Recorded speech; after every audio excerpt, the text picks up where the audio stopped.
Hey,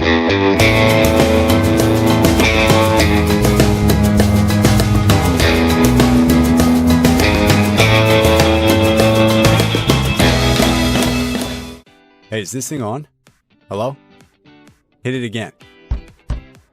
I think it's on now.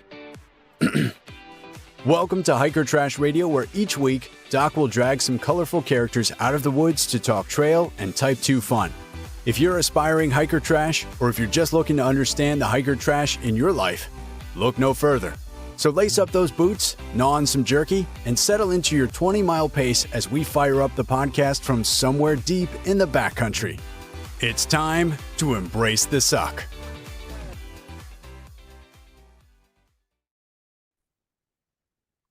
Welcome back to another week on the trail, dirtbags, hiker trash, and of course, good-smelling day hikers. I'm Doc, and this is Hiker Trash Radio. Hey, if you like what we're doing here, help us out. Take just a minute, leave us a review on Apple Podcasts. And if you don't like what we're doing, just go ahead and keep that to yourself. All right, let's get to this week's guest, a pair of brothers from the north of England who have a lot to share today, including a story that involves one of the more unbelievable coincidences you're ever going to hear. So welcome to Hiker Trash Radio, John and Simon Morris. How's it going, guys? Hey, hi, Doc. Stoked to be on here and love the byline, embrace the suck. I think that says a lot. Good to be here. Welcome to hello, John, and hello, Doc. It's good to say hello from Tasmania, down in the other half of the world. Oh, yeah, the South Island. Yeah. And hello from London, England, that is. This has got to be the furthest reaching interview I've had with multiple guests. We're all in very different time zones. As we talk today, it is currently Sunday morning for Simon. It is Saturday afternoon for me, and it's late in the evening on Saturday for John. So this is Tasmania, Southern California, and England right now. Yep. This is it. Yep. And I'm sat here in my fluffy slippers. You don't want to see them. Yeah, if you want to tune into YouTube, if you're listening to this on the audio format, you may want to hit pause, tune into YouTube. Maybe Simon will show you his fluffy slippers as we get along. Exactly. Now, John, you said you like the tagline, embrace the suck. I toyed with that for a while. I was a little concerned because I was wondering if people would think that was about the podcast. Just hang in there. It's really bad. Just settle in for the ride and embrace the suck. Yeah, no, I think it's great because anybody who's interested in hiking or trekking or the outdoor life, you have to embrace the suck. And that's just part of the deal. And so I think it's meaningful in this context. Yeah, I think the really successful thru hikers out there, or explorers, or people who are on expeditions, they're the ones that really can get comfortable being uncomfortable. They lean into that misery and in there and see amazing things and do amazing things because of that ability. Absolutely. Yeah, there's no learning in the comfort zone. And there's no comfort in the learning zone. Oh, wow. We're getting deep already. Hey. Nice. Now, I have to share with our listeners how we became acquainted with one another, because it's a very, we talked about coincidences in the intro here. It's also very coincidental that my daughter-in-law is good friends with a young lady whose father we met in Jackson when we were there earlier this summer. And in talking with her father, Mike Potter, we talked about the podcast. We talked about his work and as a documentarian.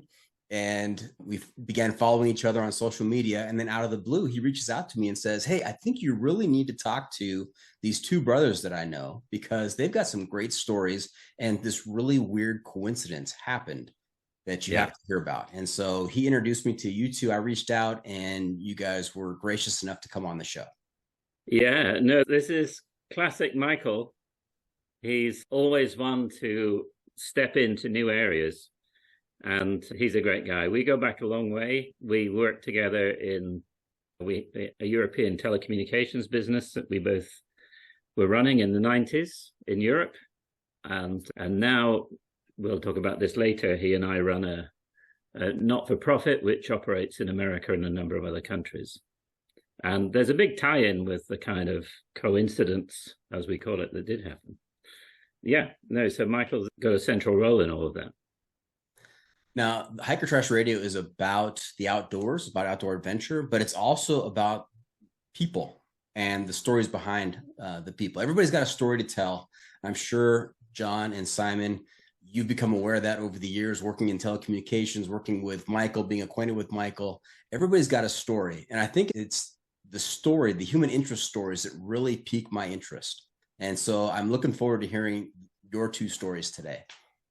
Yeah, absolutely. Where do you want to start, Doc? In your time out on the trail, have you guys picked up trail names? Are you familiar with the concept of trail names? I've picked up a trail name. My trail name was Wow, and I got that back in 2008 here in Tasmania, back in the 1800s, when England thought it in its great wisdom to export convicts out to Tasmania for stealing shoes and things like that.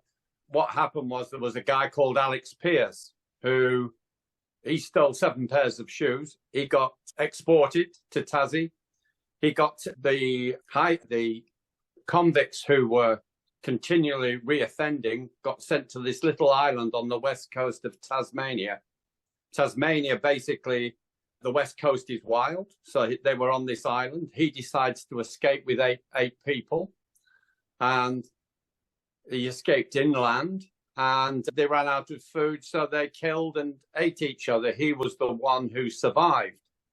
So I read this and I thought, nobody's retraced the steps. So I put a team together. I got the Australian Geographic to sponsor, and we retraced his steps. But I had this terrible habit of I would clamber ahead of everybody else because it was a very steep and severe. We were working, just to give you an example, on one day, we would be working for 10 hours and we would cover 1.1 kilometers, which is about just over a mile or so, everybody. And I decided to video it.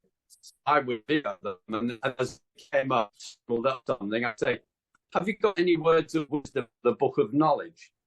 And of course, they'll be sweating and struggling, and their replies were totally incomprehensible or unprintable.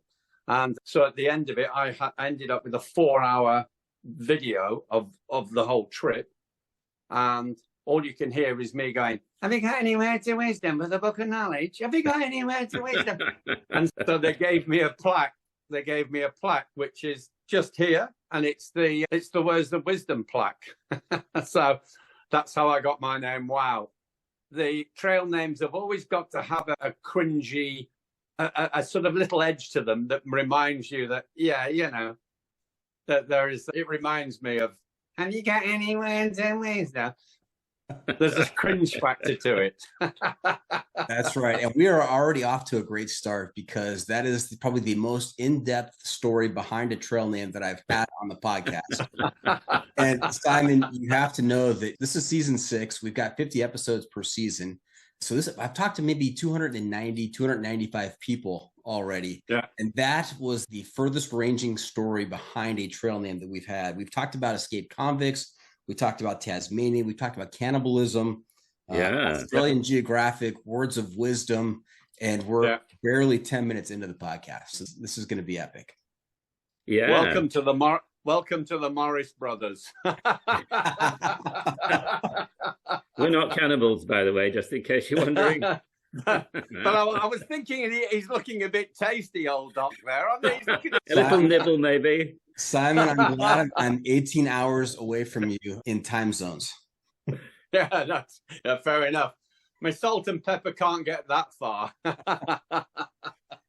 Now, you have to know I'm always on the lookout for a trail name for the episode as well. I take that whole trail name concept and I apply it to each episode. So something something peculiar, a great turn of phrase, that very well might be the name of the episode. And so welcome to the Morris brothers. All right. How about you, John? Have you picked up a trail name? I'm too young to have a trail name, really, I think. And I would describe myself as an adventure trekker. I think I've got to distinguish myself from Simon because he's like the big dog that's done the Triple Crown and all that stuff. And I go on 2-week jaunts in Morocco and the Himalayas and places like that. So I can't really, I don't think it's fair to make a comparison, really. So it's all hiking. It's all hiking. It is. you're getting out there. That's the major thing. And some of the places you've been, which I've only just read, some of those are very exotic. They're fabulous stuff. Fabulous. Oh yeah, they are. There's no question. Yeah. Yeah. How about exotic? Exotic. Wow, and exotic. People are really they're what can you say? The episode is no, there you go. All right, hey, Simon, let's be on the lookout for a trail name for John during this episode. Yeah. Well, we can do one. Yeah. Okay. There's lots of material, that's for sure. Now, who is the older brother? I'm assuming it's Simon because John said he's not Why have a trail name. I'm just going from what John said earlier. Yeah, it's very politic, Doc. Well done. It's a good save. Hang on a minute. I've been putting oil of Ulan on this face for 50 years. Do you mean it's not? Simon, it's oil of Ulay, mate. You've been using the wrong stuff. And now you tell me. You put it in the car and on your face, it doesn't work. That's it.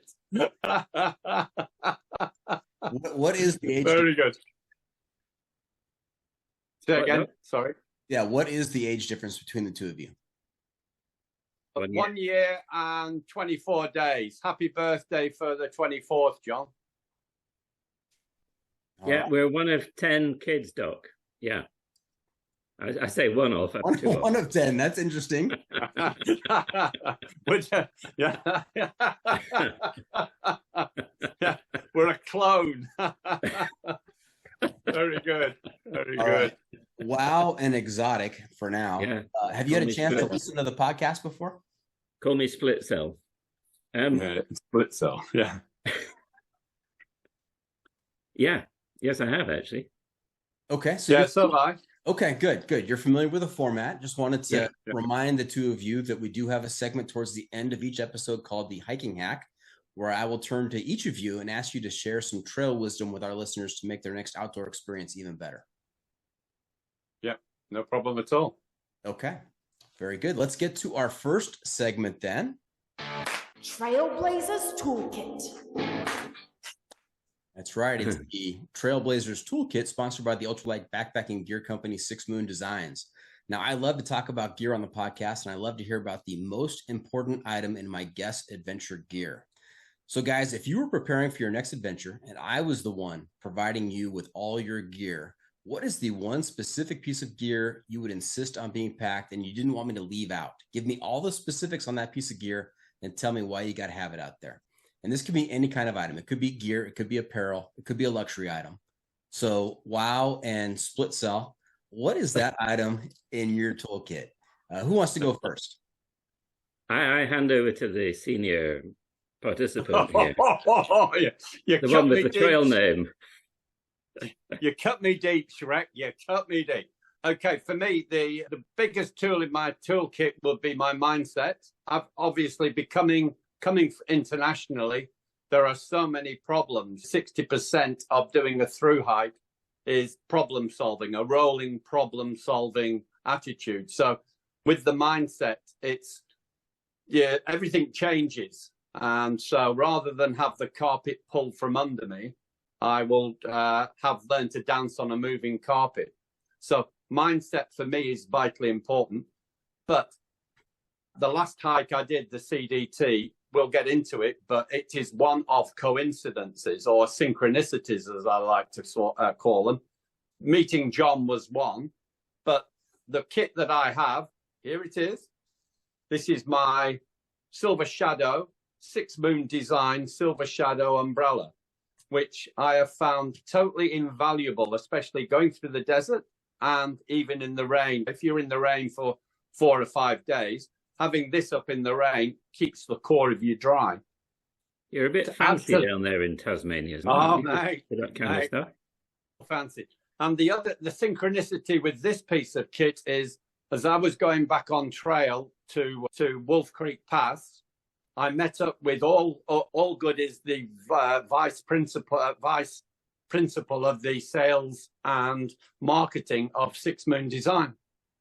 So I met Allgood there. And I happened to carry one of these, the umbrella, which for me is It's not something I have used in Tazzie, but doing the thru hikes in America, they are, for me, a vital piece of kit. Yeah. Simon, a lot to unpack right there. That you covered a lot of ground. I love it. I love it. The fact that you mentioned Six Moon Designs, which is the sponsor of the segment, one of our sponsors. You get bonus points now on the hiking pole. So that's excellent for you. Also, you're starting to drop a bit of trail wisdom by pointing out that you have that umbrella, and you're expected, of course, to drop trail wisdom throughout the episode, but you will be on the hook at the end of the episode for the hiking hack. So don't think you're getting off easy. Well, that's good. Yeah.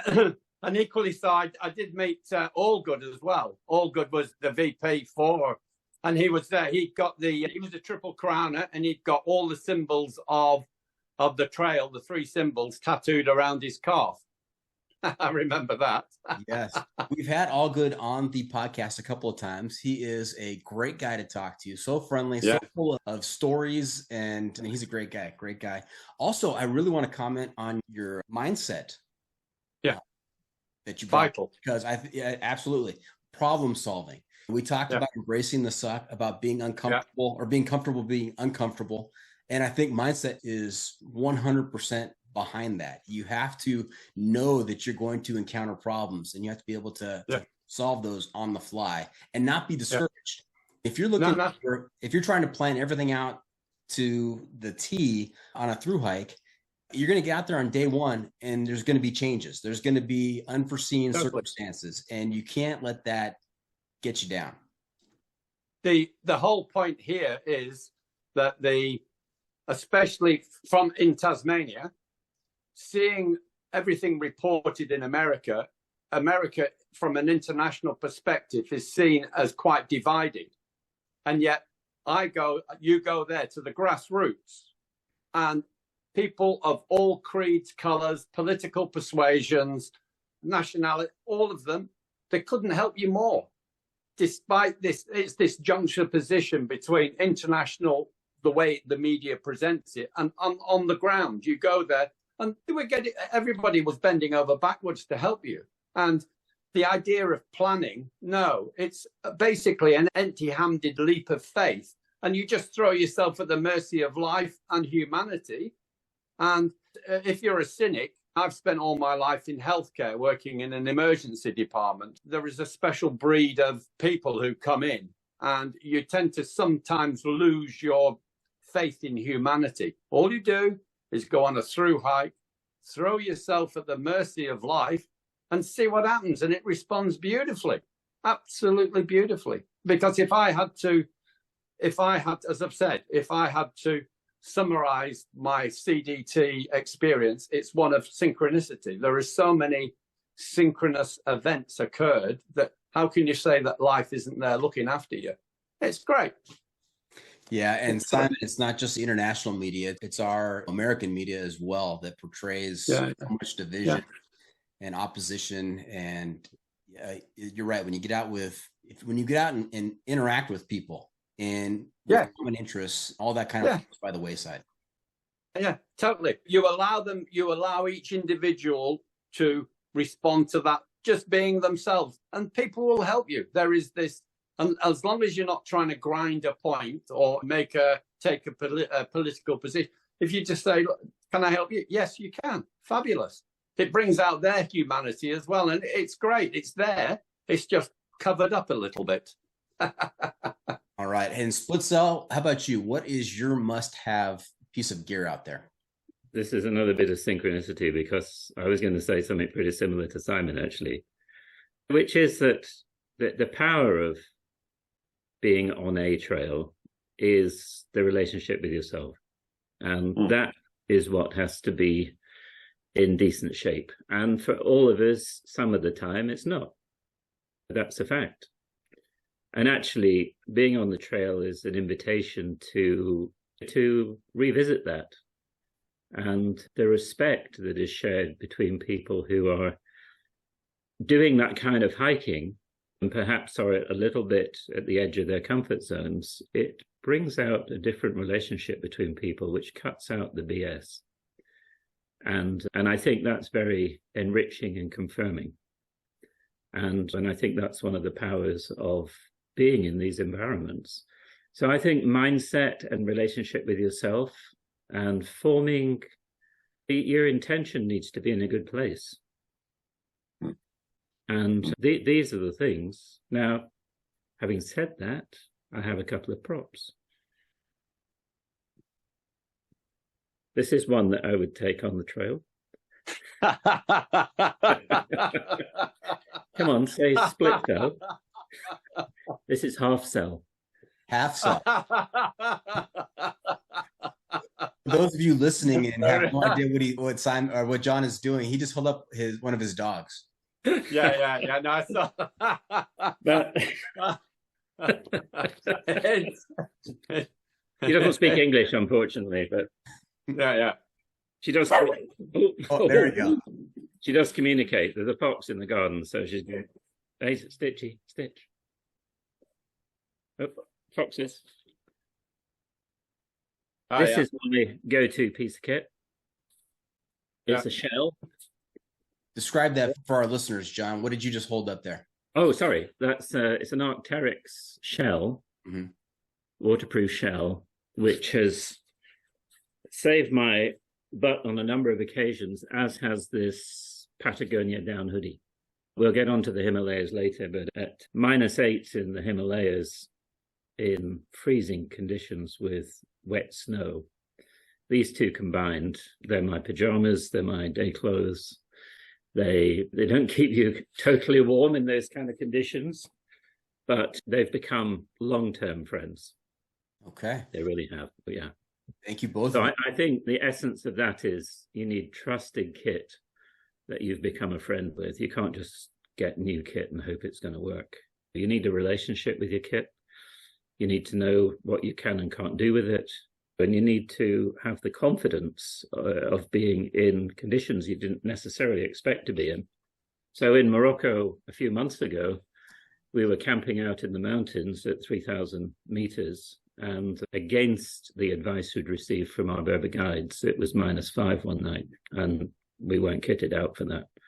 So my trusted little friends here came swooping through the trees, and we were, I was good. Yeah. So save the day. Yeah, well, exactly. Yep, over-prepare. All right. Hey, those are great bits of must-have items out there in your toolkit. And let's talk more about gear. It's the hiking pole. With the hiking pole, and that's pole spelled with 2 L's, like a survey, not like the thing you carry in your hands out there. I point that out every time to my guests because I think I'm pretty clever coming up with that little word magic. And their reaction is pretty much the same as yours. You just look at me blankly, nonplussed. But this is a set of 7 questions that I'm going to ask each of you. It's going to help me give you a score on the sanity scale from 1 to 100, with 1 being completely insane and 100 being completely sane. Simon, I'm sorry to report that any triple crowner, there's an automatic 40-point deduction. Your highest possible score is 60. That's a shame. I've been certified. I was going to say, Simon's definitely insane in the best possible sense. So his score is 7. I can tell you that before we start. 7. All right. So we'll take turns. It's the 7 questions, all related to hiking. And what I'd like you to do is to give me your answer one way or the other, and then also give me a short explanation as to why that is your answer. That'll help with my score. Okay. So we'll start with the senior, Mr. Morris. You're cutting me deep here. 1 year and 24 days older than Split Cell there. Simon, when you're out there, trekking poles or no trekking poles? Trekking poles, no problem at all. Sure, I like them because my hands swell up. So by constantly gripping trekking poles, I'm walking with them. I've got a Z-Pack tent, so I need them for the Z-Pack tent. I also have them for balance. I tried the carbon fiber, but they snapped. So don't bother with the carbon fiber. They're good for running, but not for trekking. And the other thing is I like to do photography. So what I've done is I drilled a hole in the top of my trekking pole and put a screw thread in there so I can use it as a monopod for my camera and for recording. So for phone and for the camera. So yeah, trekking poles, beautiful. Wouldn't be without them. That is quite clever. Okay. John, how about you? Yeah, no, definitely trekking poles. And in my case, I would say anything above 2,000 meters. Having been to Morocco quite a bit in the Atlas and the Middle Atlas, once you get above that height and there's a lot of scree type ground, there's a kind of sense that using poles is not, you can't manage, but I don't look at it like that in the slightest. I definitely either use one or two poles, and I've drilled a hole in mine and I put a comb on it and I scratch my back with it. I'm not going to be left out. I'm not going to not have a pole with a hole drilled in it. Come on. John is not going to be outdone by Simon today, I can tell. Oh, no, this is good. This is all right, John. The time that I'm worrying about is when the poles become a Zimmer frame. I wasn't going to mention that, Simon. No, I was waiting for it. All right, John, question number 2 goes to you first, and that is, what's on your feet, boots or trail runners or something else? That depends where I am. So again, at a certain elevation, I need the security around my ankles. So I wear proper boots with ankle support, but lower elevations, and again, depends what the terrain is, I'll wear proper walking shoes because I do not like my ankles being supported. So it's a question of where I am. Got it. Wow. How about you? We're hiking in Tazzie, trail runners wouldn't survive a day. So I have always been a big hiking boots, no problem. But I have to say that on the CDT and the AT, trail runners, and they saved the hike. They really did. One boot that worked on the PCT didn't work for me on the AT. So on the AT, I got Lone Peaks and used those most of the time. And yeah, don't use Gore-Tex boots in the desert. They do your feet no good. Learning has occurred. Another hiking hack right there. Not very bright, but can lift heavy things. Now, Simon, Tazzie sounds like a tough place. We've already talked about convicts. We talked about cannibals. And now it also destroys trail runners. Yeah, oh, totally. Most of the hiking done here is not on nice polished trails like you have in America. Here, the trail is you've got some classic ones, which are motorway, the overland track, the South Coast track. But a lot of the time, the place I like to go is into the Southwest. And to get there, you have to take a light plane in. Yeah, they have to fly you in, and then you walk out and walk around, and it's a great spot. Yeah, and you've got, being serious, you've got some dangerous stuff down there as well, haven't you? You've got brown snakes, you've got Tazzie devils, you've got spiders, redbacks. Yeah. When they say spiders down in Tasmania, they're not talking about these little spiders we have in America. No. These are serious creatures. Yeah. They're the size of your hand. They're about the size of your hand. They can hospitalize you or kill you, can't they, redback? Yeah. No, there's redbacks, there's funnel webs. Oh, yeah. Yeah, I think I read a survey somewhere that said Australia has something like 8 out of the 10 most poisonous deadly things in the world. If it's it's either going to try and eat you or kill you, one of the two. It doesn't. And that's just the people. Yeah, that's right. That's just the locals. Comedy show. This is a comedy show. All right. Hey, when it comes to your shelter system, Simon, what do you prefer out there? Do you prefer a tent, tarp, hammock, bivvy, cowboy camping, or a hostel? First of all, hostel. Love my hostels, but I have a Z-Pack tent, which I've used beautifully. But I decided on the CDT, because you were going from desert up above the snow line, that trying to pitch the Z-Pack in sand and in snow would leave, in a high wind, would lead you vulnerable. So I've used a, what's it called? Mountain Design Hubba. I've got it here. So I use that because it's freestanding, so it would be able to stand on snow and in the desert. and it worked well for me.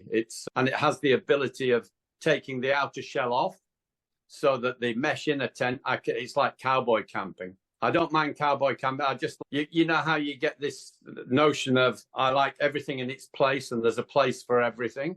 So on the inner tent, everything has its place. So when I wake up in the middle of the night, I can just put my hand out and know exactly where everything is. So I like that.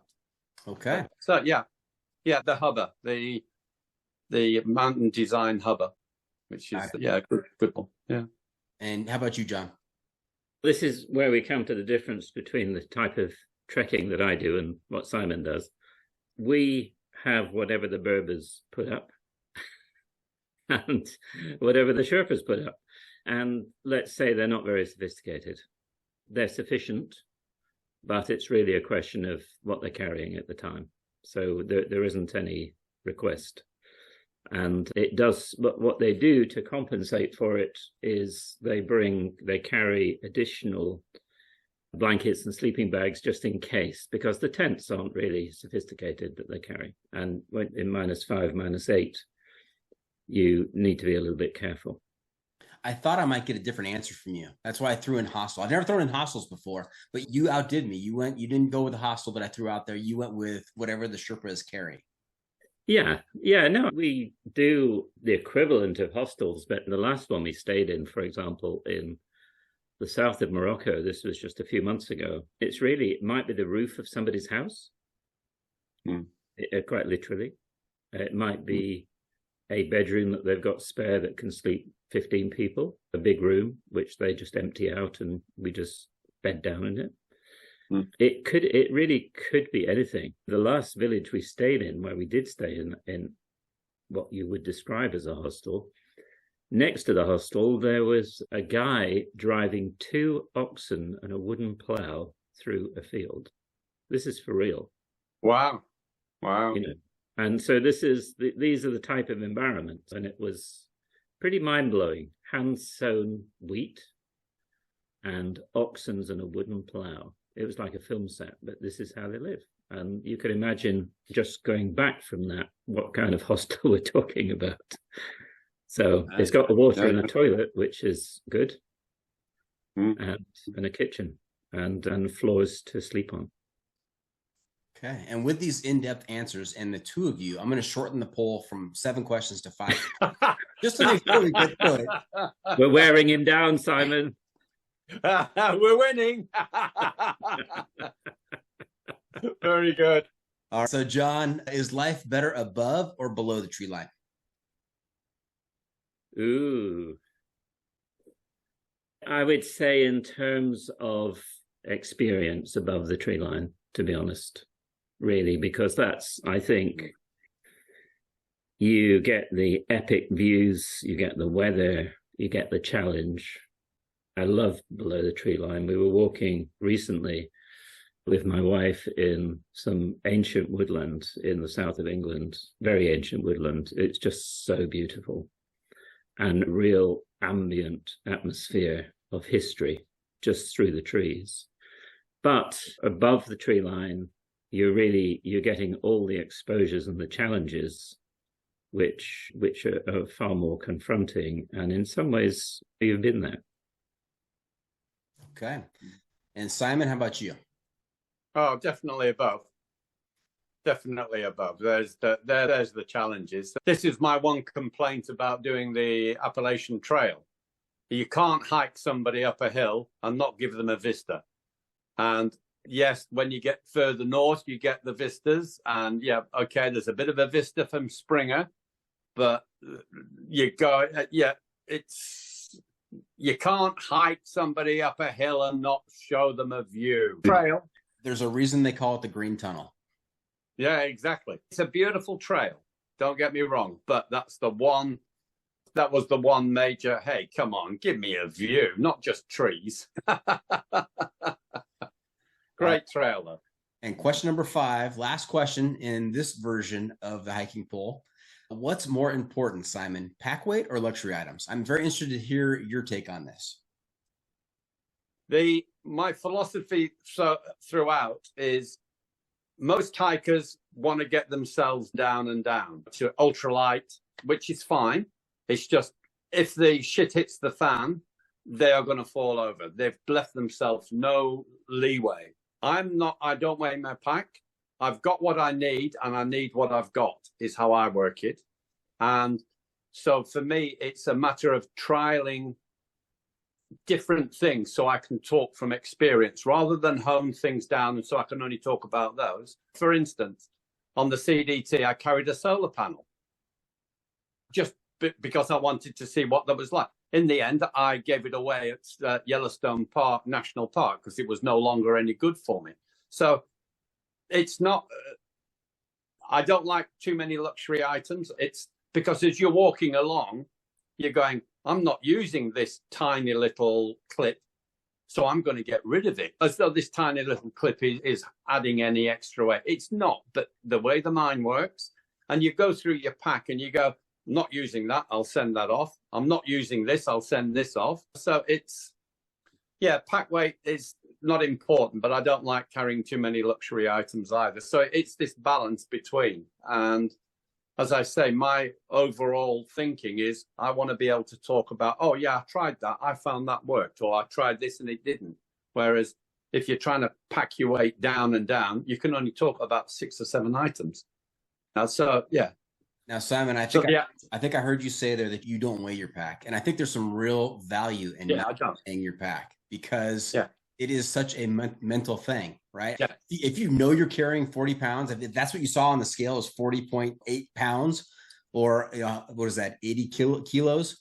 Or no, 20 kilos, 20 kilos. Then that's in your mind and you can't forget about it. It just eats away at you. But if you don't know and you know that you have everything that you need and you've got some margin for error, then that's important as well. Yeah. I want to be able to respond appropriately to the environment. It's whatever it throws at me. I want to be able to know that I can adjust to that rather than sit there and suffer too much. On one of the hikes I did for the National Geographic, because I had so much camera gear in, I was carrying, in American terms, about 90 pounds, a 90-pound pack, which was just crazy. Now, I couldn't do it. But then, it's fine. It's the balance. It's the balance. For me, it's a balance. But I'm not interested in weighing my pack. I won't play that game. Smart. I won't play that game. Very smart. Now, Simon, let's guess what John's going to say when we ask him about what's more important, pack weight or luxury items. He's going to say whatever the Sherpas are carrying. No, I give him credit for that. I call that glamping, but he won't. John, what do you have to say, John? Yes, at risk of shocking your listeners, it is a question of, in Morocco, it's mules. They carry all the stuff. And in the Himalayas, it was the Sherpas. And I have to say, you do feel that because those guys, they are the sweetest guys. They really are. They're just amazing. So unbelievably strong, small. And in the evenings, after an exhausting day's work carrying everything, they would sit around the fire and sing to us and then tell us what they were singing. And the songs they were singing were just unbelievably heartrending. I miss my homeland. I'm hoping to be back there with my family and my mother especially. And just deeply touching and such sweet people. And then during the day, just carrying these enormous packs. It moves you to see it. Okay. But that's the answer. I've not done the kind of hardcore walking where you're carrying a 60-pound pack for a duration. Got it. I love the fact that I'm talking to the two of you. Not only are the two of you in very different places geographically, but also the types of adventures you've had are disparate as well. So we're getting a couple of different perspectives. This is great. Yeah. All right. So the two of you stand by. I've got to do some math. I got to take off my shoes here to use all 20 digits. Right, so I got to carry the 3. I've got to divide by pi. Oh, I see. Oh. We're going to multiply that by root 5. And I'm doing this for both of you now, so it's getting really Yeah. complicated. And then And power of 10. I need to do a slight adjustment for the diameter of the redback, currently destroying Simon's trail runner as he sits there down in Tazzie. And I come up with a couple of very interesting scores. So, Simon, I've got you at a score of 12. I would expect a minus score. I want a minus score. If insanity is 1, I'm well below that, mate. Below that. Yeah, you know. It's the bonus points for having mentioned Six Moon Designs. Otherwise, it would be an 3. So. And then, John, I've got you at 52. 52. I think you guys are pretty similar in that you're my luxury approach to glamping. Yeah, the difference in those scores is the 40-point deduction that Simon received for being a triple crowner. Of course. Yeah. It's not good. I want a minus score. I'm not playing. One aspires to 40-point deductions. All right. Hey, before we hit our first break, let's take a trip down memory lane. Give us a brief recap of where you grew up. I know that you're one of 10. Tell me about what kinds of sports and activities you played as kids, and how did you get involved in the outdoor adventure, whether it's trekking like John or whether it's thru hiking like Simon. How did you get involved in those activities? With that number of kids, and the first 5 were boys, at 7 o'clock in the morning after a bowl of porridge, we'd be kicked out of the house and told not to come back until it was, dark. I'm joking a little bit here. No, there was.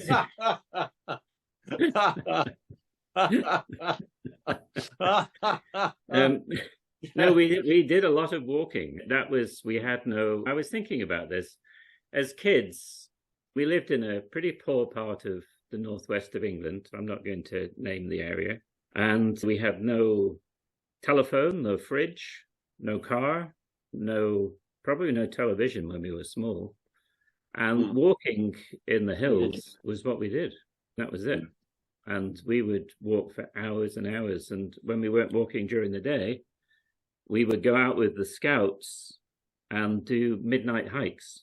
So and literally, they were great days, actually, because you could go and sleep on somebody's doorstep at 6 o'clock in the morning, and they'd open their door and welcome you in and make you a cup of tea and give you a piece of toast. Nowadays, they'd sue you. They're like, oh my God, somebody's on the doorstep. But no, they were good times. And also we live very close to the Lake District. And Simon in particular, he can speak for himself, but Simon was Mr. Snow and Rock. And he was one big dude, and the rocks didn't stand a chance when he got around them. So he was out there a lot, doing it much more professionally. At the bottom of our garden, we had an aspen tree that must have been 60 feet tall, something like that. Old Wow here had it roped up from an early age right to the top. I don't remember, Simon, what the name of those things are. Jumars, that's right. I was trying to remember. You'd wake up in the morning and there would be Simon Jumaring up the aspen before anybody had got out of bed, giving it some stick. So, but it was that kind of childhood, to be honest. What would you say about it, Simon?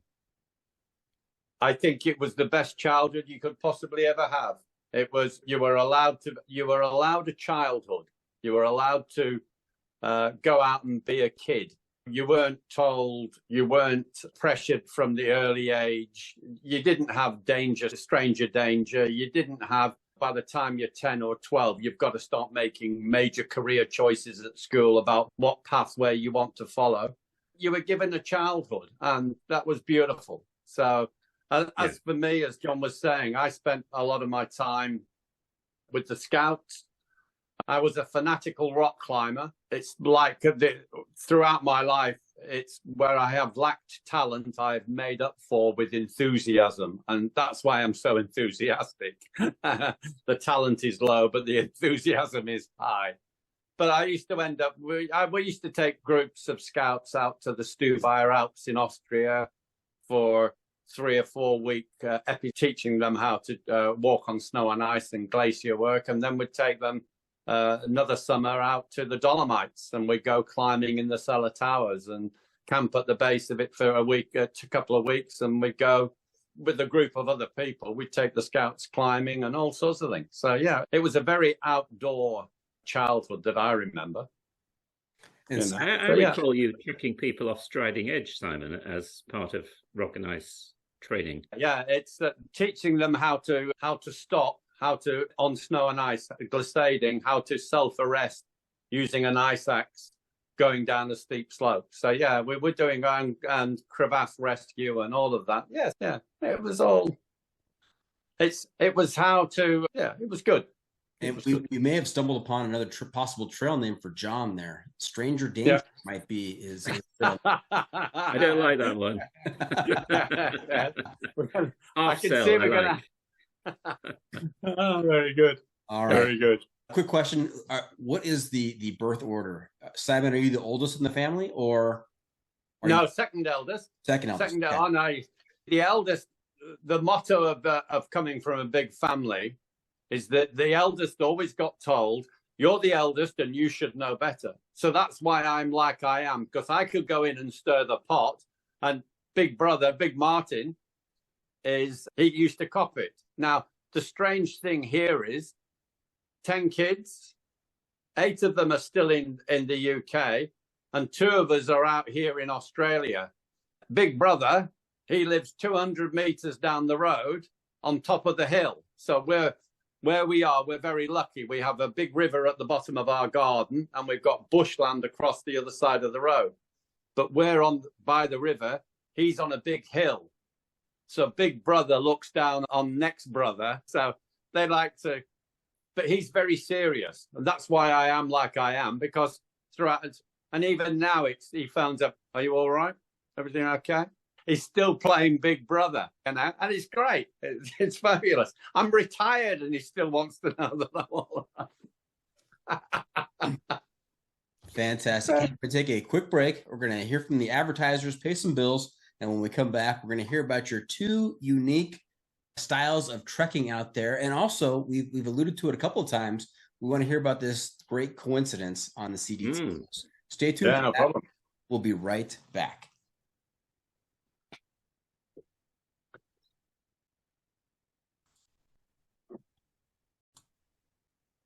Welcome back.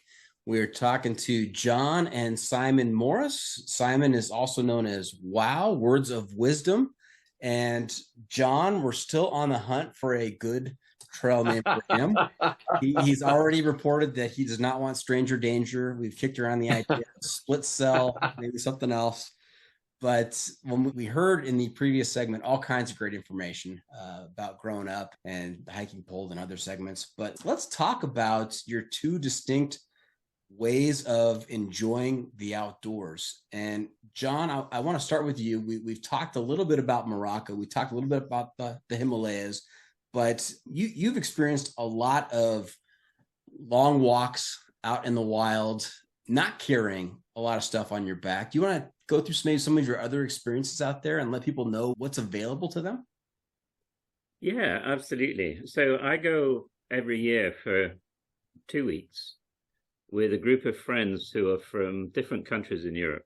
So Spain, Germany, Switzerland, maybe from periodically an American or 2. I know that's not in Europe. You weren't asleep in your geography class. Well, actually, we're not in Europe anymore either. So, and actually, that's actually the main reason I go walking, is to spend time with this group. And we've been walking together for a long time, and that in itself is valuable. How big is the group? It's between 12 and 15 people. But what we've discovered is that 12 is a real sweet spot, actually, because it's really important that personalities work, and that people are sensitive and appreciative and supportive of each other. And we all go through stuff all the time, physically, mentally, emotionally. And so it's important doing challenging walks. John, you found 11 other people that were sensitive and thoughtful and attentive to other people's needs? That's pretty impressive. Yeah, we're just a bunch of weirdos. It works quite well. Go for the lowest common denominator. No, I think walking with people, particularly doing it over many years, actually produces a really great harmonic, because particularly challenging walking, it wears down the kind of the ego side of all of us, really. We get tired, we get challenged, we're struggling a bit, maybe we're not struggling, maybe somebody else is struggling. And it pares things down to what's more important. And I really appreciate that. And you might walk so a typical day for us would be getting up very early, have breakfast outside somewhere. We were in the middle of the hills somewhere. Walk for 4 or 5 hours. If we're in Morocco, the Berbers will have gone ahead with the mules and make some lunch for everybody, something incredibly simple, whatever they can get locally, salad, fruit. And then walk for another 4 or 5 hours, and they will have arrived, put the tents up. This is where, of course, it gets nice and cushy. And we'll sit around in a kind of big tent for a few hours in the evening, tired, waiting for dinner and talking to each other, telling stories, having a laugh. But it's a nice quality. This is not laughing at somebody else's expense. This is sharing. And I think that's very enriching. And of course, we're dealing with different cultures. I think it's very rewarding that. And friendship isn't the right word. You come to appreciate the essence of other people in a way that doesn't often present itself in the everyday. And I think that's very rich experience, which is very different from liking somebody or appreciating what they do. That's a different discussion. Okay, so you're huddled up with 11 other guys waiting for dinner. You're in the tent. And what is your go-to story? It depends what people have been reading. And we do have a broadly set of similar interests. So it might be a story from the life of Jalaluddin Rumi. It might be a tale, an ancient tale. It might be, in fact, the big discussion point in the last trip in Morocco was something I've been reading, which I'm going to mention later because I think you were interested in some media, but the life of Richard Francis Burton, who was one of the great explorers. And so it would be something along those lines, and just sharing about the day, having a laugh, which is really important, but not at somebody's expense. And I think real humor comes from shared experience, and real humor is very enriching. And when there's some silly thing that's happened that we all can laugh about, it's a great thing to share. Now, you've been to Morocco on these trips. You've been to the Himalayas. You've done the Camino. Yep.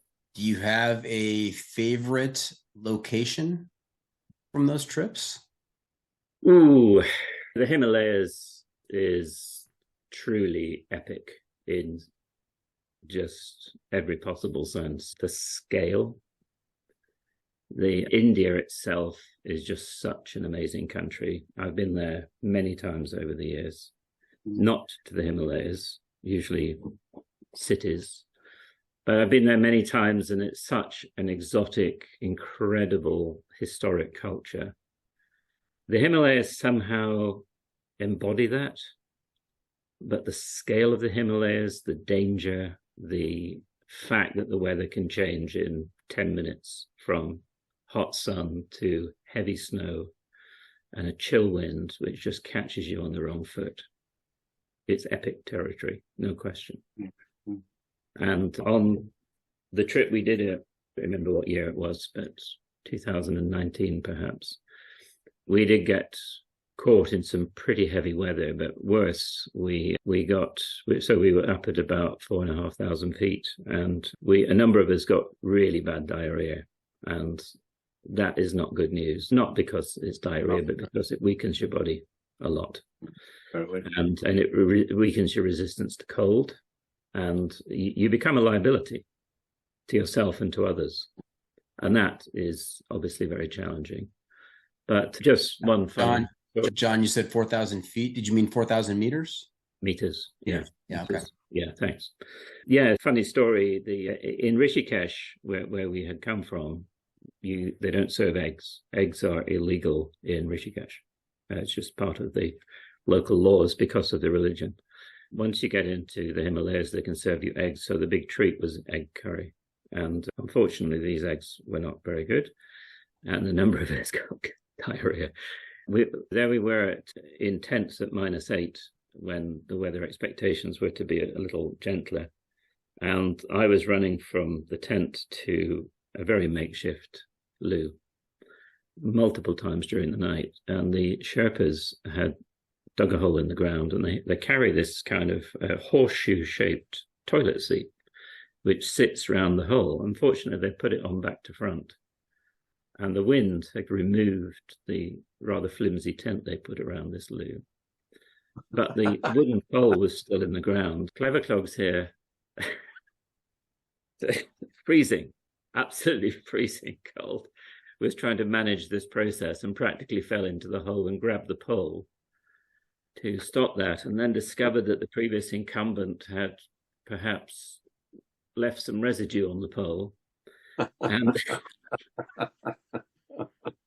and there was no water anywhere to wash or recover, so there I was slipping down this pole, practically falling into this hole in the ground with parts of my body exposed that were getting the benefit of the very chill wind. And really quite a loss. And I had to go back in the tent, not really being able to clean anything with anything. So the night went like that anyway. But those are the times you remember. At the time, it seems pretty traumatic. You're wondering what you're going to do. And then afterwards, of course, you just got to have a good laugh about that, really. Yeah, that is type 2 fun. And Simon, I think that there is a trail name in there for John somewhere. Oh, there are so many trail names. I heard about a trail name. He wasn't on the show, but I heard about him from a guest on the show. His trail name was Poop Hands. And he always introduced himself as Poop Hands when he was shaking hands with you. Oh, wow. Could have been worse. I thought you were going to say Pole Boy or something like that. I was thinking maybe Wind Chill. Yeah. I still like Half Cell.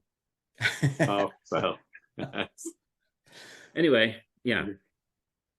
I get angry having to get up with my 56-year-old bladder and get up at 2 a.m. just to go relieve myself by a tree. I can't imagine having diarrhea at -8, and -8, that's -8 Celsius. I'm assuming. That's Celsius, yeah.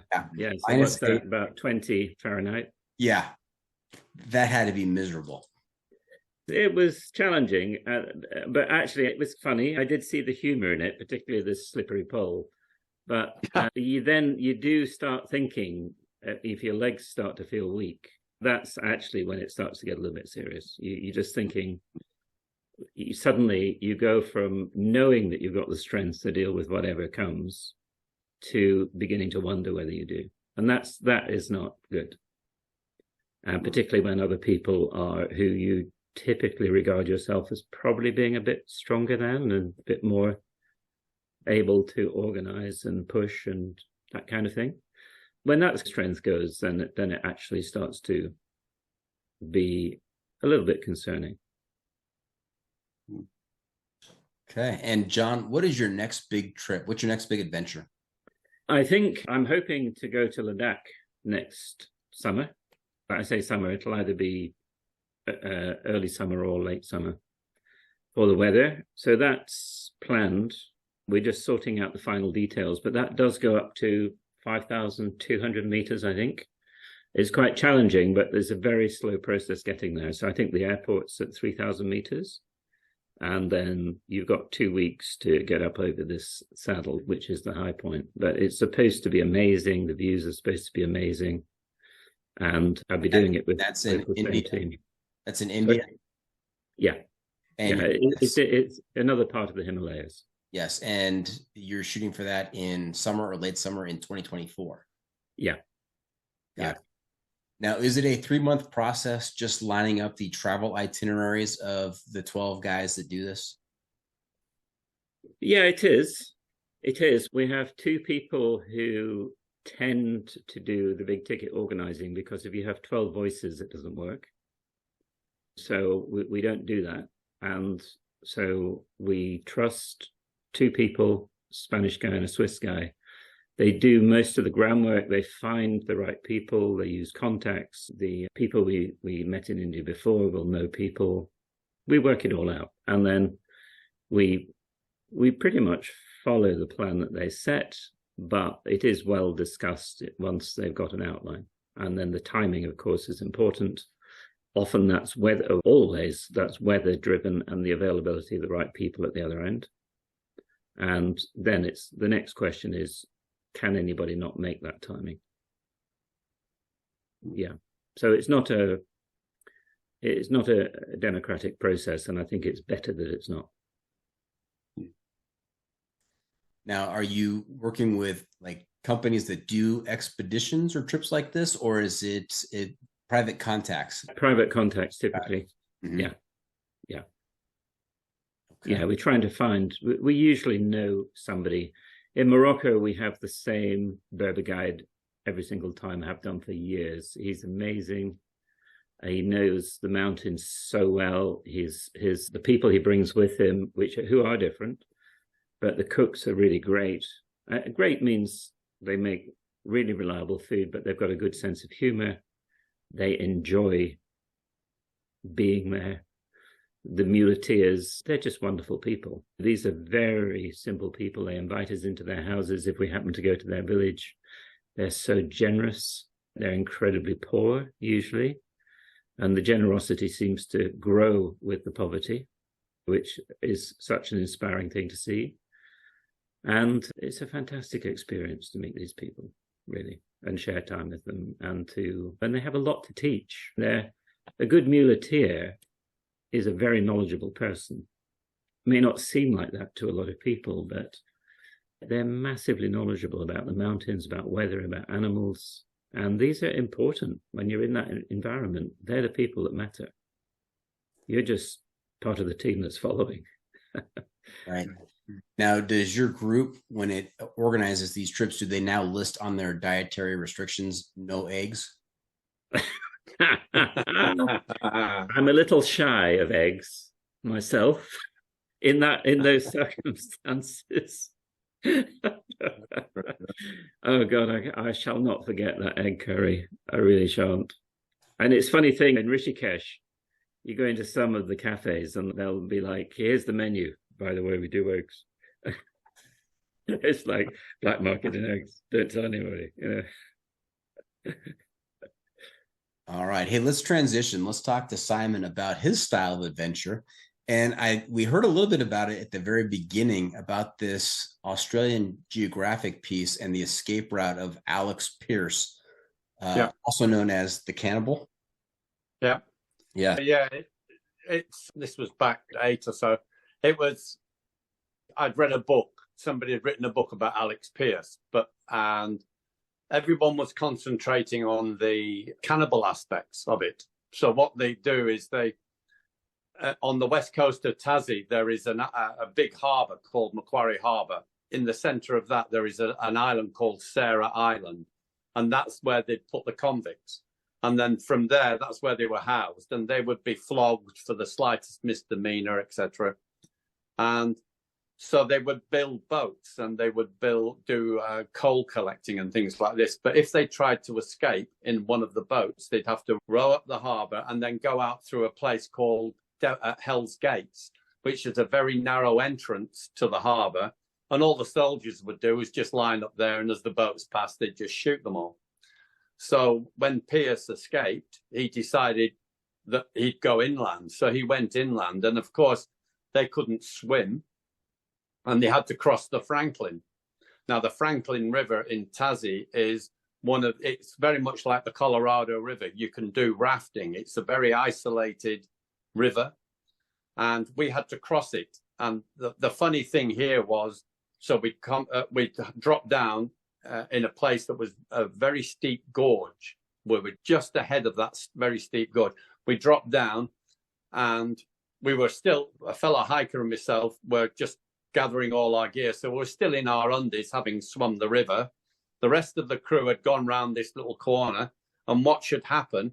But a raft load of Franklin River rafters came down, and they were 5 days into their trip. They hadn't seen anybody.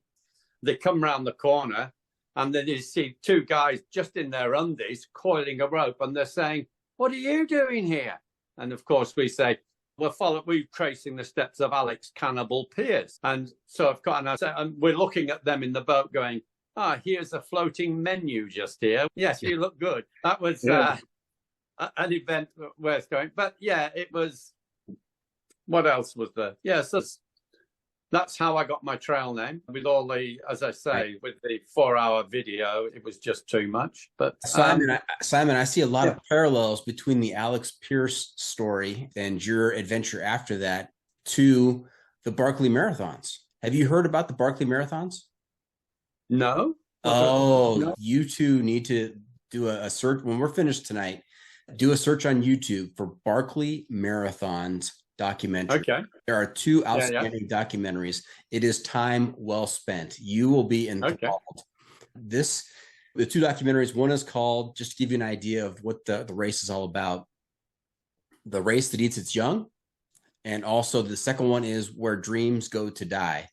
And I like that. The similarities to the Alex Pierce story is that the assassin, James Earl Ray, was locked up in a prison in Tennessee, just outside of Frozen Head State Park.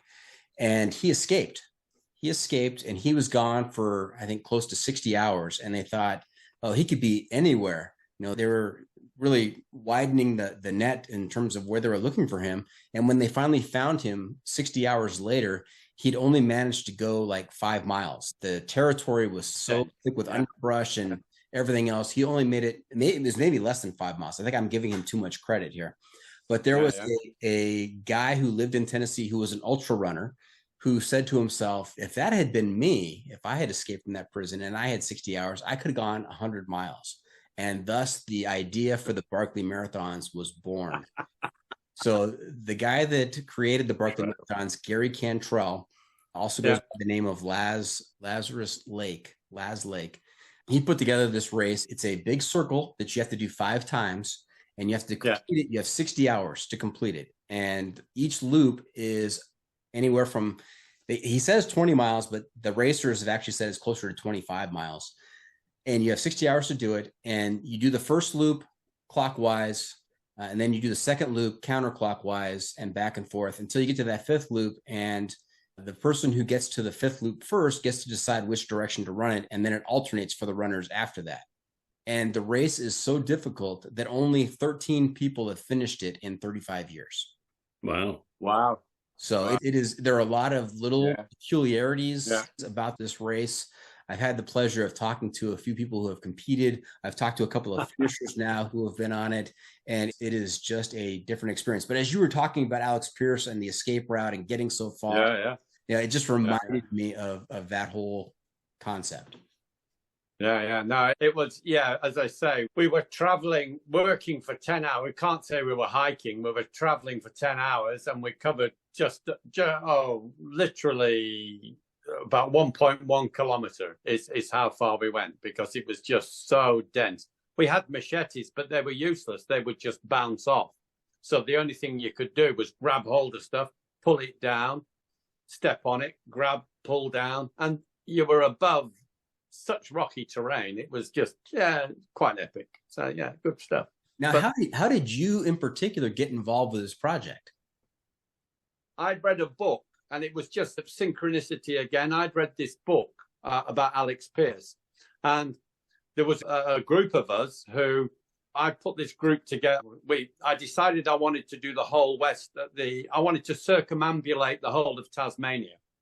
So most of us had done the South Coast track, which is a 5, 6, 7 day. Then there was the Southwest tip, is another 6 days.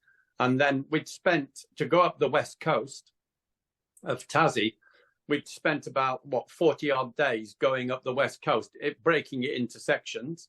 And so this group, I decided with them, I thought, Alex Pierce, let's have a crack at this, because when we were doing the West Coast, we gelled as quite a good group. So we were getting choppers to fly food in. We were swimming the rivers. We were totally remote, so we were doing all this.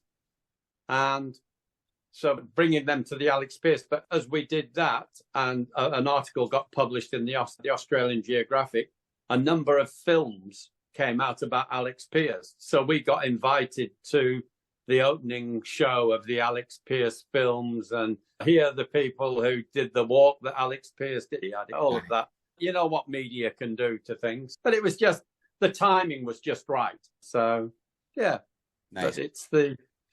But yeah, I share with John his notion of the Himalayas. I did Mira Peak, which is just south of Everest.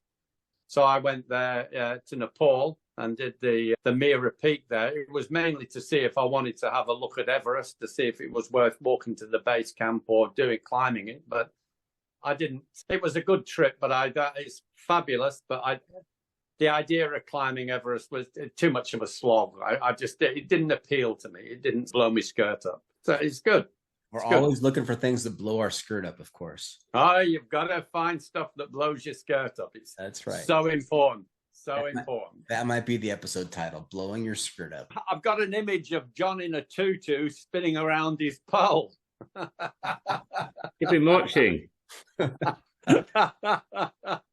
Now, wow, you also, as you mentioned earlier, you're a triple crowner. You have done the 3 long American trails. Yeah. It started back in 2015, and I wanted to entice my good lady wife to come with me. And so she did, and she's not really a hiker, but we did California and Oregon. But she'd had enough. She'd done the best that she could, and we got to Timberline Lodge. So now wait a second, Simon. I can't just let that pass. Your wife, who is not a hiker, agreed to do this with you, and yes, she completed with you California and Oregon. Yes. That's no small feat. That is huge. I know that, and I am in total awe of her. And she's if you met Magzo, you'd understand. So then 2000, I was hoping to go back, but in 2019, I came back. I did a no-bow through hike of the AT, but halfway along there, I got picked up by this group, I've forgotten the name, GCHH, which was it was a non-profit organization, and they were called Age Disruptors. So essentially what had happened, this 70-year-old guy, Mike, had decided he was going to try and do a triple crown in a calendar year. So Mike had set off, and he was being sponsored by this GCHH, but it was obvious he wasn't going to get it. He wasn't going to do it. His mindset. So what the group did was to expand it. So they found me. Well, I was 60, God knows what. So they liked the idea of having somebody like me doing it, because I was going to finish the AT and then go across and do the Washington section of the PCT. When I started the AT, I'd got nothing under my belt. I've done a section, a lash, as we call it, along our section hike of the PCT, but I hadn't got anything. I managed to do finish the AT, picked up by this crew. So they basically angeled me through the last third of the AT and in Washington. So they brought in a big motorhome, and they would come and pick me up with a car in the Washington section. They'd come and pick me up, take me back, and all I had to do was carry a little personal locator, and at the end of it we did media, and because we were the big age disruptors. This is making my mules sound rather hardcore, Simon. That was the AT, and that was the Washington section of it. But the Triple Crown glamping. So it was but now the CDT, the last CDT, there was none of that. It was the CDT was the whole thing with the CDT was, it was all to do with coincidences, which is the funny thing. It was, I started Novo. So with John and myself had planned to meet, and I said I was starting northbound. So I started northbound, but I got to Grants, and they closed the trail between Grants and Charmer. So that's about 250 miles. And I hadn't come all the way to America just to miss out 250 miles. A lot of people skipped round and went straight to Charmer, but because they were 3 weeks ahead, the snowpack hadn't melted. So they were just sitting in Charmer. A coincidence was that I was walking with a Scottish guy called Andy who lived in Canada. And he said, come and stay with me in Canada and then we'll walk southbound. So there was another coincidence that he got me out of that problem, being able to flip that way. But when I was in Silver City, I met a guy called Pine Stick. And Pine Stick had met us on the PCT. So he was very excited to meet up 4 years later with somebody. He didn't remember me. He remembered Maggie, my wife, Maggie. Once you've met Maggie, she makes an impression. It's tough to bask in the glow of Maggie. Everything else is right. Forgotten. Everybody just remembers Maggie. Got it. Yeah. Well, her trail name was Monarch. When we were on the west coast of Tazzie, she had a birthday, and the other people, her original trail name was Queenie. But she wanted to be a bit more regal than Queenie, so Monarch was the obviously next.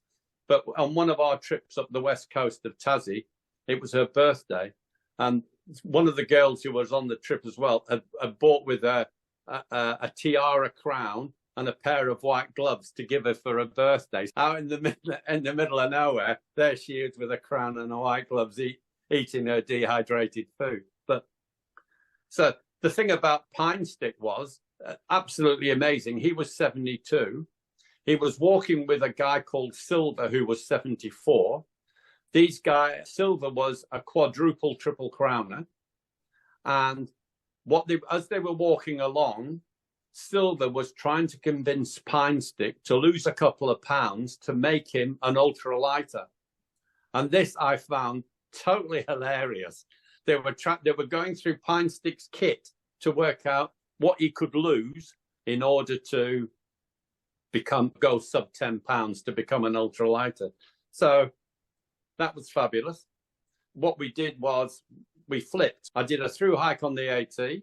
I've done a section hike on the PCT, and I've done a flip flop on the CDT. We went up to Canada and we waited about a month, and then we came back down. But we were going to go through Glacier National Park, but they closed it because the herders had put cattle into Glacier National Park over winter. They'd obviously not survived. They died. And then, of course, as the snow melted down, the bears were coming in and having a barbecue. So they closed it. So we had to do a walk around. We had to do a road walk round, which was really disappointing because I wanted to go to Triple Divide Pass. The thing I wanted was Triple Divide Pass. And as Triple Divide Pass, when the rain falls, it falls on the west side and it flows out to the Pacific. On the east side, it flows out to the Atlantic. And on the north side, it flows out to the Arctic Circle.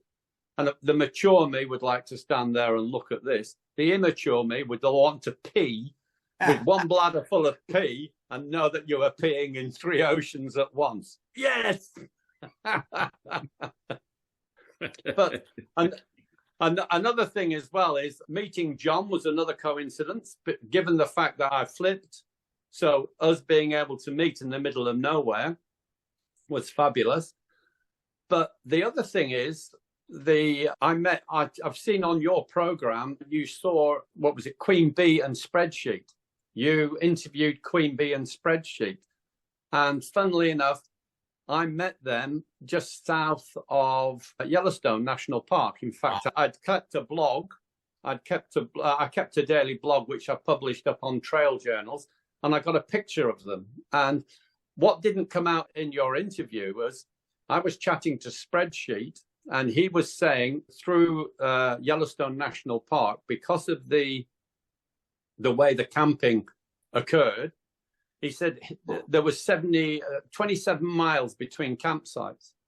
And Spreadsheet's got 5 kids. 3 of them were below 10 and they were carrying sacks. And he was getting these kids to walk 27 miles in a day. Now, 27 miles is about what I could do in a day, but he was getting these sub 10-year-old kids to. How does he do that? It's absolutely amazing. And it was only listening to your podcast that I find out there's a lot more similarities between Spreadsheet, Queen Bee, and myself. As he's an emergency doctor, she's an obs and gynae, and they did missionary work out in Chad. That's right. For myself, I've worked all my life in emergency. I was a shift coordinator in emergency. I'm also a qualified midwife. So like Queen Bee, I've got some midwifery. And for the last 5 years, Monica and myself, we went remote into a very remote part of Australia and worked with the indigenous population for the last 5 years. Wow. So the coincidence is there. They lived in Chad. I just went up north here. It's a 7-8 day road trip. It's the similarities, and I met them as well, which was fabulous. It's all these coincidences that have occurred on the CDT, which is fun. And John was one of the great ones out of nowhere. He just appeared on the road. I think it's worth telling that a little bit, Simon, because we hadn't met for about 15 years, possibly longer. No, a lot longer. But even though I'd been to Tazzie twice, but you were away on mission each time. Yeah. And I was in Jackson Hole with Mike Potter. We had an offsite we have a not-for-profit, and we had an offsite in Jackson purely by coincidence. And I learned that Simon was coming south, no idea where he might be. So I contacted him, and he said, I'm going to be at the point where Dead Ox Creek crosses the 28, between 8 and 12 o'clock on this date. And I'll be there for 4 hours, and if you're not there, I'm just going to go. So I said, okay. So we haven't met each other for at least 15 years, possibly longer. And Simon gives me this coordinate and a 4-hour slot in 20 years. So my dog has just eaten the shell off a snail, which is crawling across the floor, and she wants to eat it. Eat it. Come here. Don't eat it. Not nice.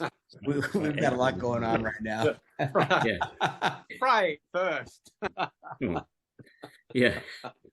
I just said to her, it's like eggs in the Himalayas. Don't touch it. Yeah. Imagine. Anyway, enough of that. So I borrow one of Mike's cars and cruise south for 3.5 hours. And funnily enough, on Waze, the app, Dead Ox Creek comes up. And so I'm so focused on getting to see Simon that I forget about how much petrol I've got. So anyway, I drive down Highway 28 it's towards not Laramie. I can't remember the name of the place. Anyway, I'll remember it in a minute. Lander, that's right, thanks, yeah. Lander. Yeah, it's one of the gateway towns, isn't it? Yeah. So I'm driving towards Lander. There's nobody on the road. It's about 60 miles long. And then suddenly there's this person by the side of the road. And guess who it is? It's Simon. What an amazing thing just to rock up. And then I look at the petrol gauge in the car after Simon gets in. And of course, it basically says, you're screwed. So we drive off the road. Yeah, there's full, and there's empty, and you're screwed. That's just there is. The needle definitely said you're screwed. It was a speaking car. Get out and push. So we drive down this dirt track to this place. It said there was petrol there on my app. And so we go to this place, pull up outside a shack full of guns, and a lady comes out and says, what are you guys doing here? And so we asked for some petrol, and there was this kind of white petrol tank raised on bricks, which must have been used for tractors and things like that. Anyway, they very kindly sold us some petrol. I think they did quite well out of it. And off we went to Lander. And on the way, Simon said to me, he said, I've got T-Rex syndrome. And I'm sitting there thinking, what on earth is that? So he said, my thighs are like this. My arms are like this because they're wasted away, and I eat anything I see. So we go into Lander, and true to T-Rex syndrome, he proceeded to eat the contents of an entire cafe. Whilst I snacked on a delicate little egg. You and the eggs. By the way, John, you still owe me money for the petrol. I haven't forgotten. Do I? I'll see you by the Dead Oaks Lake. 20 years time, mate. He was pulling the I'm the little brother, you're the big brother, sort it out. Nice. What an amazing coincidence, being able to connect after that much time and coming from such different locations. That's incredible. Yeah. But also, Doc, it was special actually, because it really was in the middle of nowhere. And I think the epicness of what Simon was doing was I really felt it with massive respect, really, because I think those trails, when you do them on your own, you're carrying everything, you're sleeping in bear country, the exposure is ultimate. And you're operating on dry food for 5 or 6 days, going to a gateway town, able to get out of your sleeping bag and sleep with your legs, not all that kind of stuff, have a shower. This is big stuff. I know enough to know it's pretty epic. Epic indeed. So it was very special, and we had such a nice... I would agree.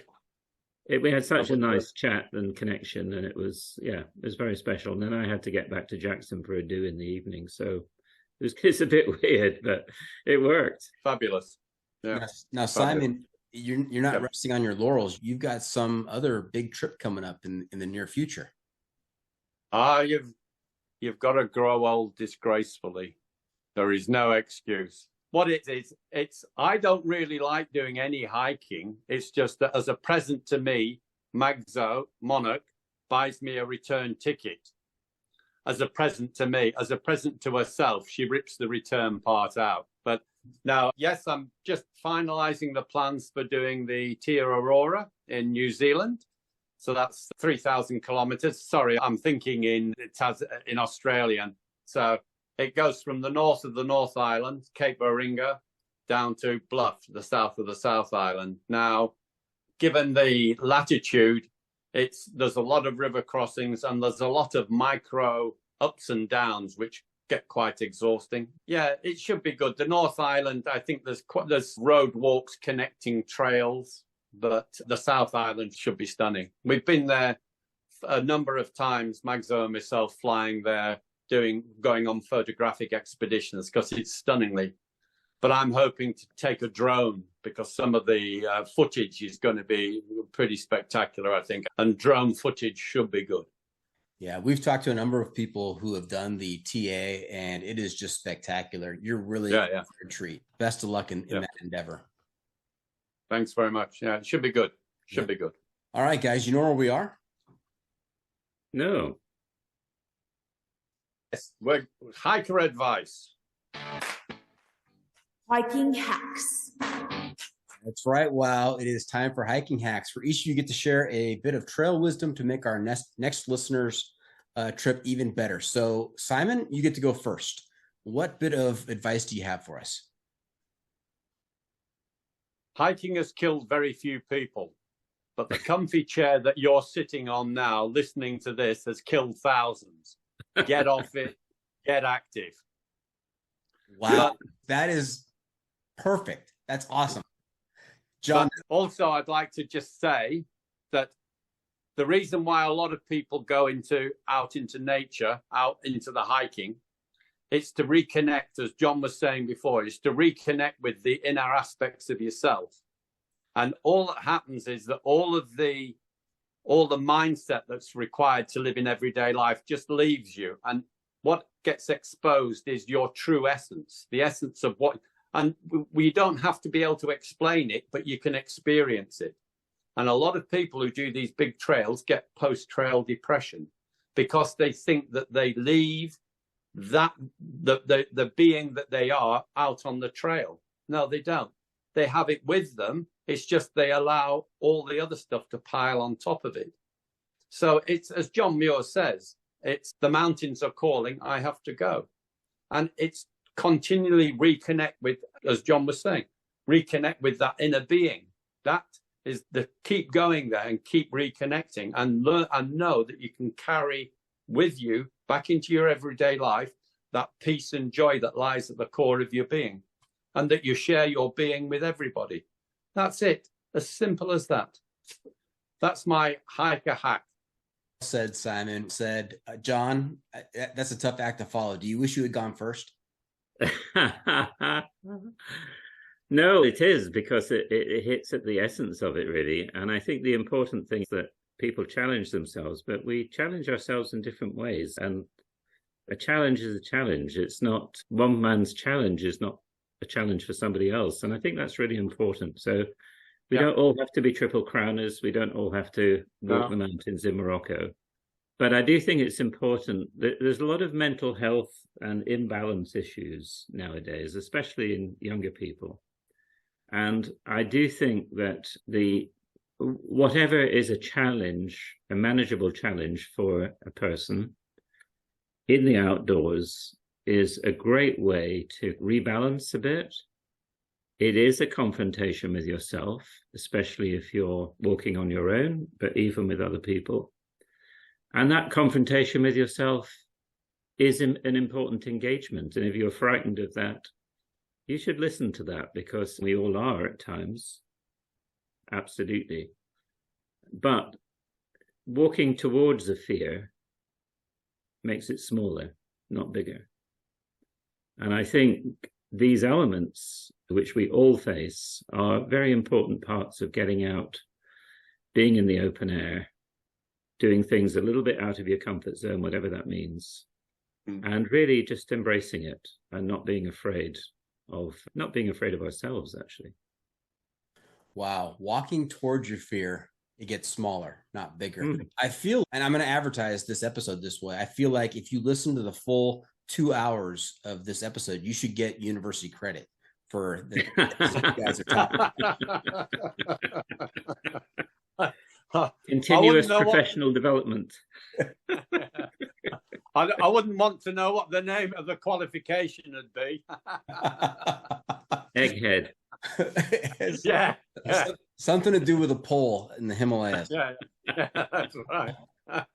All right. That is just wonderful. So there you have it. We're just about done here. Hope our listeners enjoyed our time with John and Simon. I want to thank them for joining us this week. Guys, how can our listeners keep up with you on social media, and where can they find updates on your latest adventures? Well, I'm appalling. You go, Simon. Sorry. Okay. Yeah. For me, I'm on Trail Journals. If you type in, just Google Monarch and Wow, MONARCH and Wow, WOW, all one word.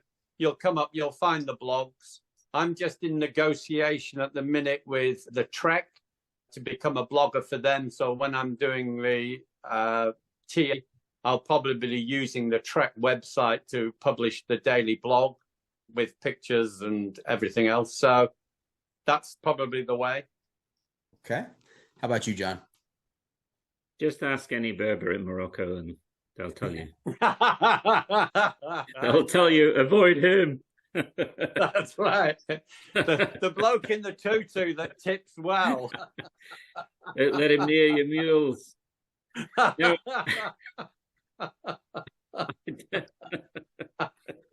Very good. I'm an appalling blogger, social media person. I do have a Facebook, but it's not, I couldn't claim it was up to date. And I do Instagram a little bit, but that's not up to date either. But you can check out JohnBoy618 on Instagram to get historic information. How about your MySpace page? Don't have one. Just teasing. I was trying to think of what was older than Facebook. Oh, I see. MySpace. Yeah. Oh, okay. No, if I have Yeah. to explain the joke, it's not quite as funny. Yeah, I know. I'm too young to remember. That's probably on me. Yes. All right. Hey, remember to check out Hiker Trash Radio on social media as well. We are on Facebook, YouTube, Instagram, and TikTok. And if you have comments or clips you want to share with me, you can send it to me at hikertrashradio@gmail.com. Off the beaten path. Now, guys, unfortunately, we can't always be on the trail. And when we're not, we need to find a way to get our adventure fix. So I'm going to ask each of you to share some outdoor adventure media with our listeners to help them get by. This could be a book, a movie, or a documentary. We call this segment Off the Beaten Path. Simon, you went first last time. John, what do you have for us? Yeah, it's a little bit different, but it actually links in with where Simon and I met. So, Simon, out of interest, there's a place called Preston to the west of where we met. Just out of interest, right. Which is where we grew up. Yeah, very good.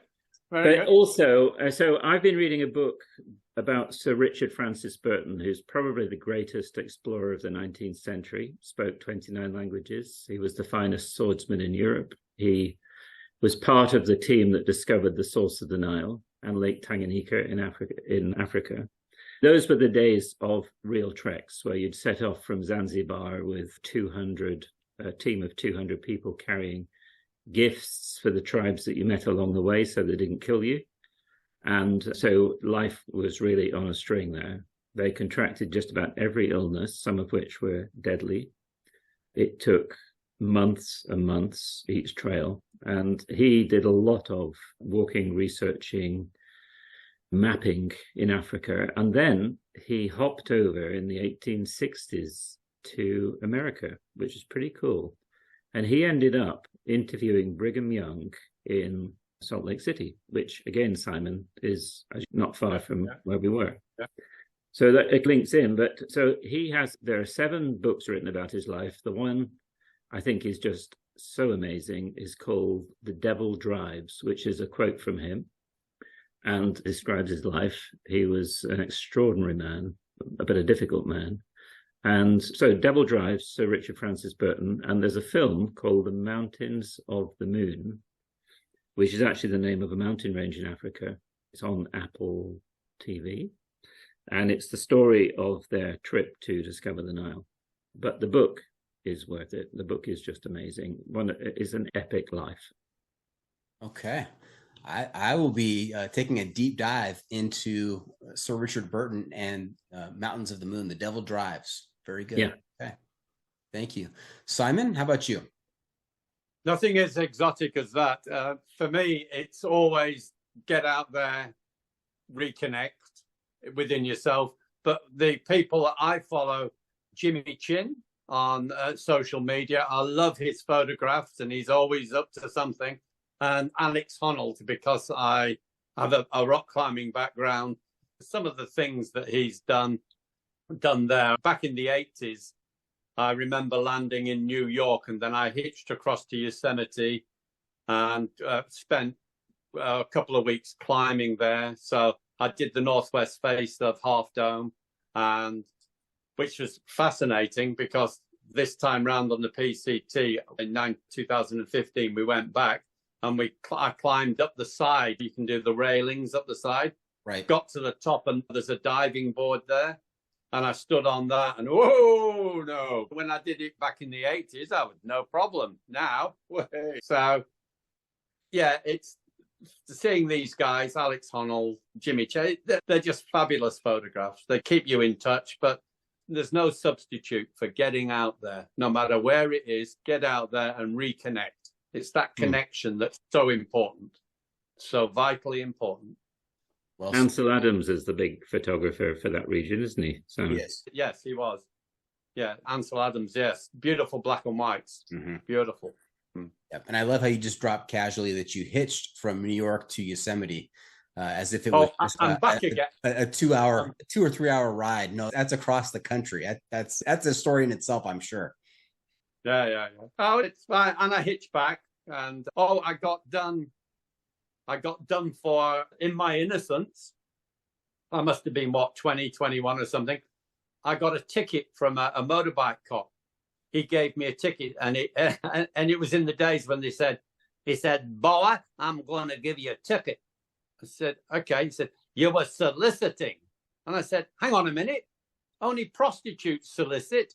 Boy, you were soliciting a ride on a freeway." I still have the ticket.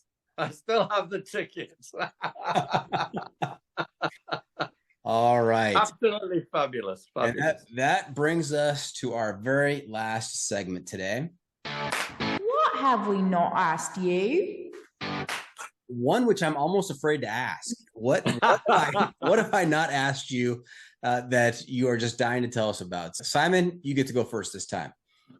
What did we miss? No, I think you've covered it. It's great to reconnect with John and with yourself. Yeah, you've asked me all the questions. I've got my major thing is I do a lot of walking on my own, and it's the connection between you and your environment, and knowing that the peace that you feel out there you can bring into your daily life. It's not left out there. It is what you are at your core. You just allow it to get veiled.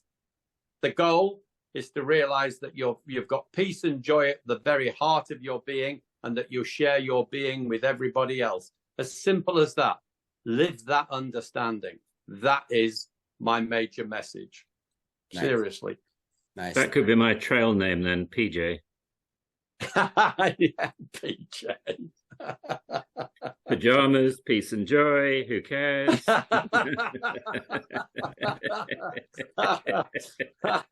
Very good. John, anything you want to add? Yeah, I know. I think Simon said it all, really, to be honest. It's hard to add anything to that, because that is the bottom line, really. Okay. There's lots of stuff to talk about, but that's right. Kind of the bottom line. Got it. All right. We are finished. I want to thank you for coming on the podcast. We wish you the very best in your future adventures. And you know what? I feel like we just touched the surface here. I hope that after your latest adventures, you'll entertain coming back and having some more conversation about what's going on out there. Yeah, absolutely. No, it's been a blast. Okay. Look forward to it. Forward to it. Thank you for having us. Absolutely. John, love to you and the family. Take care. Thank you, Doc. Love to you and your family. Yep, we're not quite done yet. Don't disconnect. Oh, right. I'm still talking here. Hey, any shout outs? Any final shout outs to friends and family before we tune out? Oh, yeah, sure. Okay. My wife, Elizabeth, and our 3 kids, Joseph, Letty, and Celeste. Mike Potter and his family, and the team at Geeks Without Frontiers, and who are just doing fantastic work. And a lot of other people, but that's a good starting point. Okay. How about you, Simon? A shout out to all the people who I have met and all the people I'm going to meet. They're just friends that I haven't met yet. And just live your life. Just live it. All right. Thank you for tuning in. Always remember, the trail is the trail. It doesn't care if you want to go downhill. It doesn't care if it's almost dark and you're looking for a campsite. It doesn't even care if you're worried about your skirt blowing up in the middle of the bears having the barbecue. Embrace. Very good. All right.